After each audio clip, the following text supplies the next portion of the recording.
भारतीय पाणीपाग विभाग और आईएमडी अन्य अंतर्जातीय पाणीपाग मॉडल अनुसार मे 2025 रे बंगोपसागर एक घूर्णिझड़ सृष्टि होबार संभावना रही जहाँ ओडिशा उपकूल को प्रभावित करें। यह झड़ जार नाम संभाव्य भाव शक्ति रखा जायछि।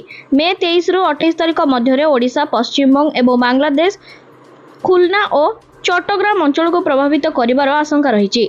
आईएमडी अनुसार दक्षिण पश्चिम मौसुमी वायु मे 13, 2025 दक्षिण बंगोपसागर, दक्षिण अंडमान सागर, निकोबर द्वीपपुंज और उत्तर अंडमान सागर किछि अंचल में पहुंची सारी। यह मौसुमी वायु शीघ्र आगमन घूर्णिझड़ सृष्टि अनुकूल परिवेश सृष्टि करिछि।